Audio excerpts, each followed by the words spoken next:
वैसे तो मेरी ज्यादातर वीडियोस में हम करते हैं बहुत सारा फन और ढेर सारी कॉमेडी, लेकिन आज की वीडियो होने वाली है बहुत डरावनी, तो अंत तक बने रहिए।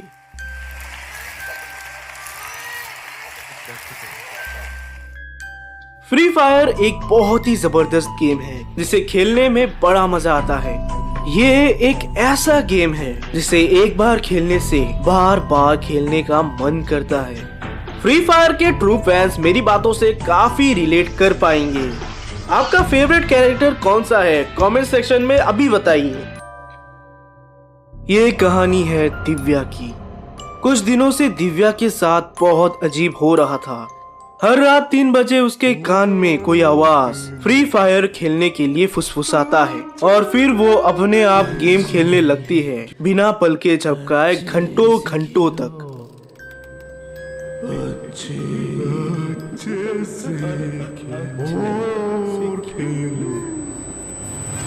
सुबह जब वो उठकर बाथरूम जाती है तो खुद के आंखों में खून पाती है जो सूख चुका होता है।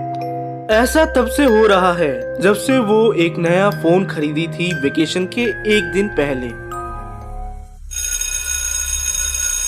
स्कूल में हमेशा दिव्या अपने दोस्तों को फ्री फायर खेलते देखती थी और सोचती थी कि ऐसा क्या है उस गेम में। कभी कभी उसका भी मन करता था फ्री फायर खेलने का, पर बेचारी के घर में टच स्क्रीन फोन था ही नहीं। दिव्या के क्लास में रोहन नाम का एक लड़का अपने फ्री फायर गेमिंग स्किल्स को लेकर बड़ा पॉपुलर था और सभी उसके साथ खेलना चाहते थे, खुद दिव्या भी। वेकेशन के 1 महीने पहले दिव्या ने फोन खरीदने के लिए पैसे जमा किए और एक दिन उसने एक अनजान आदमी से एक सेकेंड हैंड फोन काफी सस्ते प्राइस में ले लिया। जिस दिन दिव्या वो फोन लेती है उसी रात फोन को चेक करने पर दिव्या को free fire game already installed मिला। फ्री फायर अकाउंट का नाम था प्रोहन शूटर। ये अकाउंट का नाम थोड़ा सुना सुना सा लग रहा था, पर दिव्या ने बिना कुछ सोचे गेम को खेलना शुरू किया। लेकिन अचानक दिव्या ने पाया कि उसके फिंगर्स अपने आप काम कर रहे हैं और गेम को वो इतने बढ़िया तरह से कंट्रोल कर रही थी जैसे कि वो कोई प्रो प्लेयर हो। But it is impossible since it was her first time playing a touch screen game. डर के मारे दिव्या ने फोन को साइड में फेंक दिया, लेकिन उस रात के बाद से ही रोज रात कोई अदृश्य शक्ति उसे गेम खेलने को बोलता है और ऐसा मानो जैसे वो हिप्नोटाइज हो जाती है।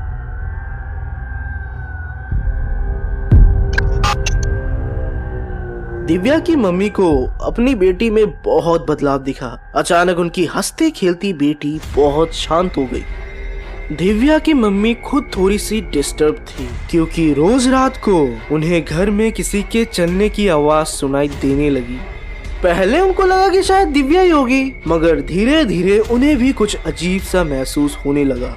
साथ ही कई दिनों से घर में एक गंदी स्मेल सबको आने लगी। तो दिव्या के परिवार में 3 सदस्य हैं, उसके पापा, मम्मी और वो। साथ ही एक मेड भी है जो शाम 5 बजे घर चली जाती है। एक रात दिव्या की मम्मी को नींद नहीं आ रही थी। वही बगल में उनका हस्बैंड घोड़े बेचकर सो रहा था। अचानक उन्हें बाहर हॉलवे में किसी के चलने की आवाज सुनाई देने लगी। हिम्मत कर दिव्या की मम्मी उठी और चेक करने के लिए दरवाजे की तरफ बढ़ी। बाहर जाते ही उन्होंने एक काले साए को तेजी से टॉयलेट की तरफ भागते देखा।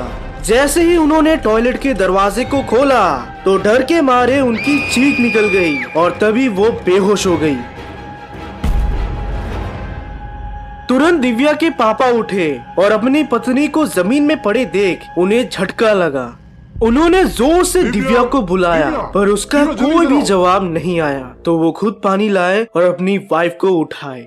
दिव्या की माँ ने होश में आते ही सब कुछ एक्सप्लेन किया, जिसके बाद वो दोनों दिव्या के रूम में गए। अंदर दिव्या सो रही थी और उसके एक आंख से खून बह रहा था।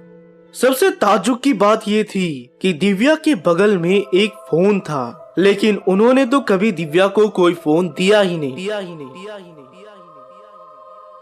एक दिन दिव्या के पेरेंट्स ने अपने घर पर एक बाबा को बुलाया। ये एक लड़के का आत्मा है जो हाल ही में मरा था। ये आत्मा आपकी बच्ची के शरीर पर काबू करने की रोज कोशिश करता है, पर कर नहीं पाता। लेकिन जल्दी ही वो आपकी बच्ची के शरीर पर काबू पा लेगा। और अगर ऐसा हो गया तो आपकी बच्ची के रूह को वो ले जाएगा। बस एक उपाय है, ये ताबीज उसके हाथ में बांध दीजिए।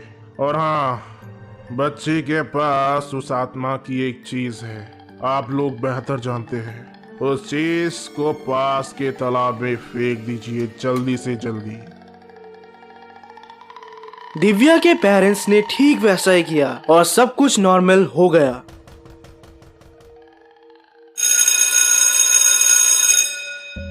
रोहित, दिव्या, मेघना, पायल और अजय, तुम सब सुनो, एक इम्पोर्टेंट बात कहनी है।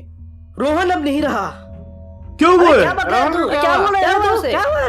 क्यों हुआ? ध्यान से सुनो गाइस, मैं सच कह रहा हूँ। हमारे फ्री फायर का रोहन शूटर एक शाम पार्क में गेम खेल रहा था, जब अचानक कुछ लुटेरों ने उस पर हमला बोल दिया।